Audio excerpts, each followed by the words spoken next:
ये कहानी मध्य प्रदेश के रीवा और सीधी जिले के बॉर्डर की है। इन दोनों जिलों के बीच में एक घाटी पड़ती है, इसको मोहनिया घाटी के नाम से जाना जाता है। यह एक बहुत ही सुनसान घाटी है। इस घाटी से होकर ही रीवा के लोग सीधी जाते हैं तथा सीधी के लोग रीवा आते हैं। इस घाटी को पार करने में 40 से 60 मिनट लगते हैं। दिन में भी यह घाटी डरावनी लगती है। यहाँ पर घातक मोड़ हैं, जिसके वजह से इस घाटी में आए दिन जानलेवा एक्सीडेंट होते रहते हैं। सरकार अपराध के प्रति कठोर है, इसलिए अब यहाँ पर अपराध ज़्यादा नहीं होते, लेकिन एक समय यहाँ पर लूटपाट की घटनाएं एक सामान्य बात हुआ करती थी। हालांकि अब भी एक दुख का अपराध यहाँ पर घट ही जाते हैं। रात को इस घाटी से निकलना एक मूर्खतापूर्ण और जान को जोखिम में डालने वाला काम साबित हो सकता है। ऐसा ही हमारे बड़े बुजुर्ग लोग हमें समझाया करते थे और हम लोग इस बात को बड़ा ही ध्यान से पालन करते थे। लेकिन एक बार अगस्त महीने की बात है, मुझे किसी आवश्यक काम से सीधी जाना पड़ा। रात को 12 बज रहे थे। मैं थोड़ा डरपोक किस्म का व्यक्ति हूँ, इसलिए मैं थोड़ा डर रहा था, लेकिन जाना बहुत ही जरूरी था, इसलिए जाना तो पड़ेगा। यह मानकर मैं अपने एक दोस्त को अपनी समस्या बताया और उसे भी साथ चलने के लिए कहा और बड़े बहानों के बाद वह साथ में चलने को तैयार हो गया। मेरे पास हीरो की HF डीलक्स बाइक थी, उसी में हम दोनों सीधी जाने के लिए रात को 12:12 में घर से निकल पड़े। मैं गाड़ी चला रहा था और मेरा दोस्त पीछे की सीट में बैठा हुआ था। वह बिना मन के मेरे साथ जा रहा था, क्योंकि उसे भी रात को मोहनिया घाटी पार करने से डर लग रही थी।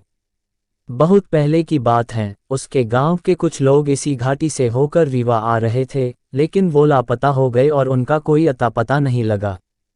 उस गांव का मानना है कि इस घाटी में रात को घूमने वाले भूतों ने उन लोगों को अपने साथ ले गए थे। मेरे दोस्त ने एक बार यह किस्सा सुनाया था, इसलिए हम दोनों ही डरे हुए थे। मैं और मेरा दोस्त हम दोनों बाइक पर बैठकर सीधी के लिए निकल पड़े। आधे घंटे के बाद वह डरावनी घाटी हमारे सामने थी। अब हमें उस घाटी को पार करना था। दूर दूर तक कोई भी नहीं दिख रहा था, ना ही कोई आती हुई गाड़ी दिख रही थी और ना ही कोई जाती हुई गाड़ी दिख रही थी। एकदम अंधेरा और सन्नाटा छाया हुआ था।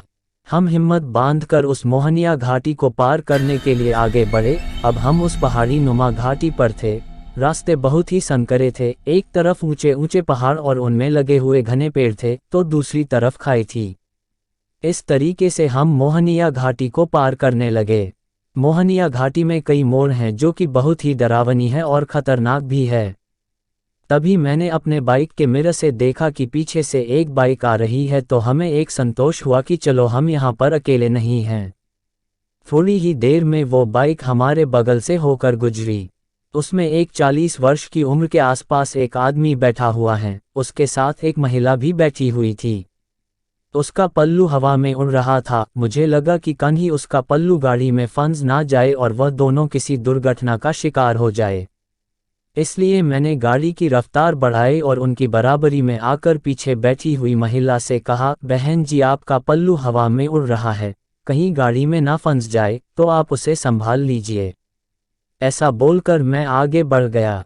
मेरा दोस्त मुझे डांट रहा था कि इतनी रात को क्या जरूरत थी समाज सेवा करने की, पता नहीं कौन अनजान लोग हैं, क्यों रात को अनजान और डरावनी जगह पर अजनबियों से बात कर रहे हो। मैं उसकी बातों को सुनते हुए गाड़ी चला रहा था और आसपास के डरावने पेड़ों को और सुनसान पहाड़ को महसूस करके अंदर ही अंदर डर रहा था। तभी पीछे से फिर वही बाइक वाला रफ्तार के साथ अपनी गाड़ी को चलाते हुए मेरी बराबरी में आया। इस बार उसके पीछे कोई महिला नहीं बैठी हुई थी।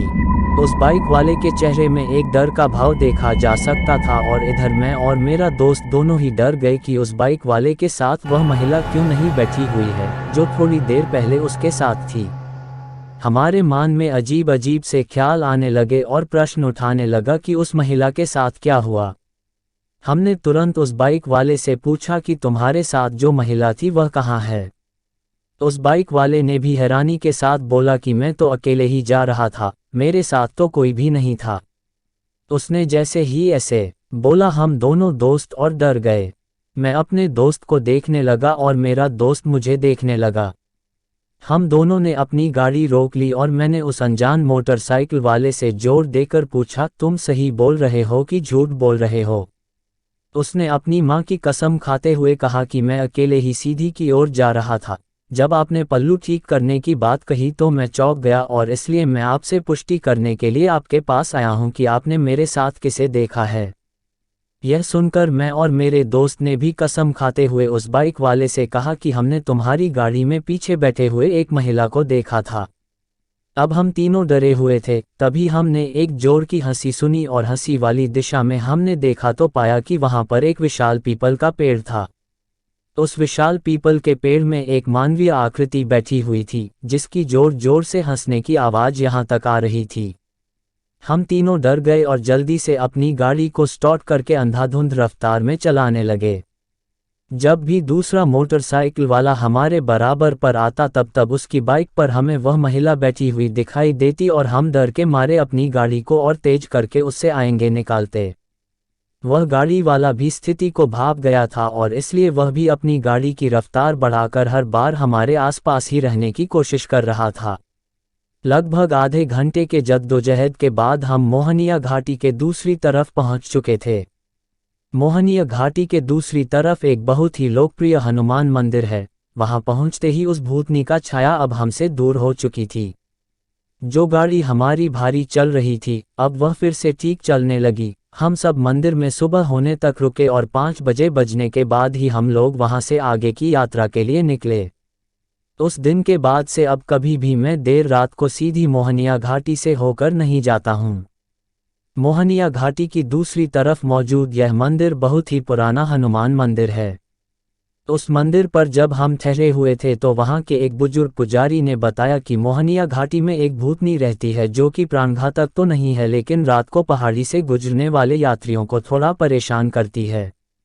उन्होंने एक किस्सा भी बताया कि एक बार कोई व्यक्ति मोहनिया घाटी से सीधी की ओर से रीवा जा रहा था तो वह भूतनी उस गाड़ी को अपनी माया से बिगाड़ दिया करती थी, जिसके बाद वह गाड़ी वाला को पूरी घाटी को पार करने में 2 घंटे लग गए।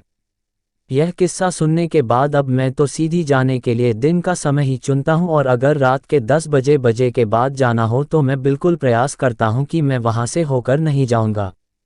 लेकिन कई बार ऐसी परिस्थितियां आ जाती हैं जब हमें मजबूरन जाना पड़ता है, जैसा कि मुझे एक बार फिर जाना पड़ा था। तो मैं अपनी गाड़ी में हनुमान जी की एक फ़ोटो ले लेता हूं और पहाड़ी पार करते हुए हनुमान चालीसा मन में पढ़ता रहता हूं, तो मुझे किसी भी प्रकार से दोबारा से उस भूतनी को देखने का बुरा अवसर नहीं मिला। अब तो वहां मोदी सरकार ने एक टनल बनवा रही है, जिसके बाद 10 से 15 मिनट में लोग उस घाटी को बड़ी सरलता से पार कर लेंगे। आपको ये कहानी कैसी लगी है जरूर बताएं। Please like and subscribe to my channel. Thank you.